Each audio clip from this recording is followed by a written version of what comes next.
The Homosexuals, with CBS News correspondent Mike Wallace. Homosexuality is an enigma. Even in this era of bold sexual mores, it remains a subject that people find disturbing, embarrassing, and the reluctance to discuss it. Yet there is a growing concern about homosexuals in society, about their increasing visibility. In preparing this broadcast, CBS News commissioned a survey by the Opinion Research Corporation into public attitudes toward homosexuality. We discovered that Americans consider homosexuality more harmful to society than adultery, abortion, or prostitution.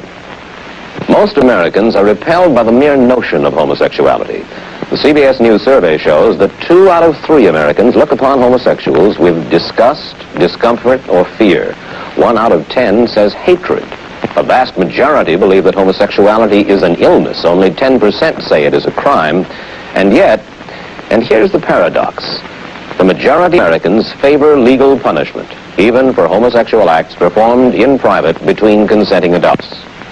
The homosexual, bitterly aware of his rejection, responds by going underground.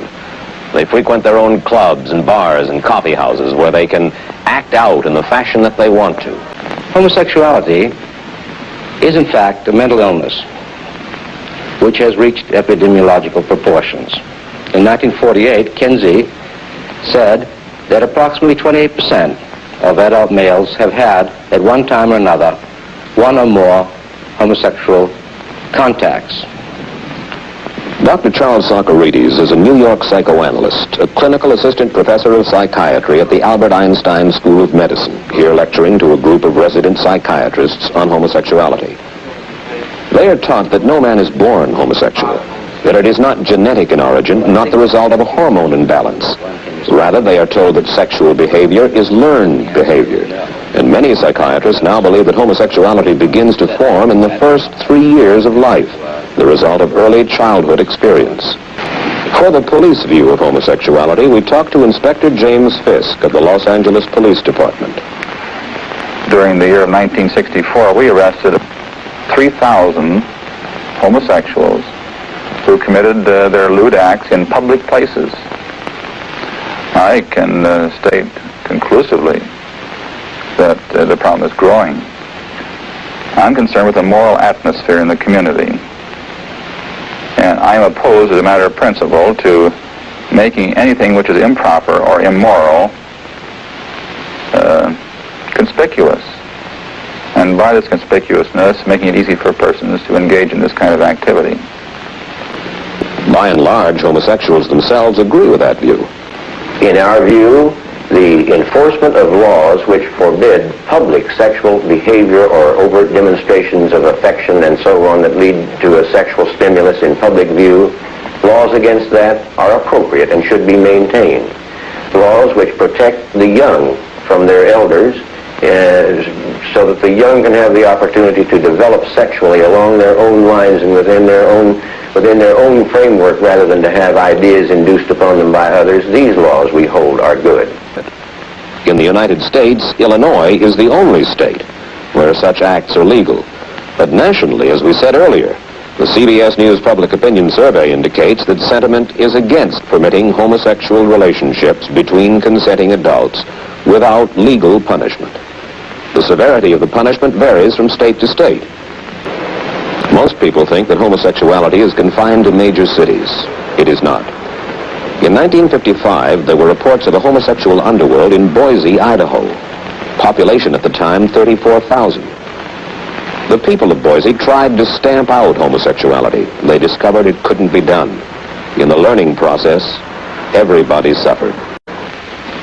It began with this headline in the Idaho Daily Statesman. The next day, the paper ran an editorial entitled, "Crush the Monster, Crush Homosexuality." The year-long investigation that followed shook Boise to its foundations. Everyone was suspect. Men were afraid to be seen together. Weekly poker games among men who had known each other for years were canceled. There were reports that many high school boys were involved. A prominent banker, a leading attorney were arrested, along with clerks, repairmen, salesmen. Altogether, hundreds were interrogated in this house on a quiet residential street.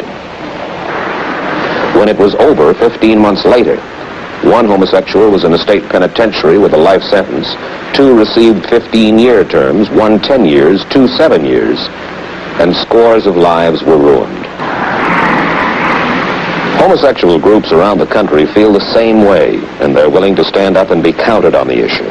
Nonetheless, even though we live in an age of protest and demonstrations, this picket line in front of Independence Hall in Philadelphia on July 4th was met with a degree of disbelief. Well, I understand that we're being picketed by a group of homosexuals. The policy of the department is that we do not employ homosexuals knowingly, and that if we discover homosexuals in our department, we discharge them.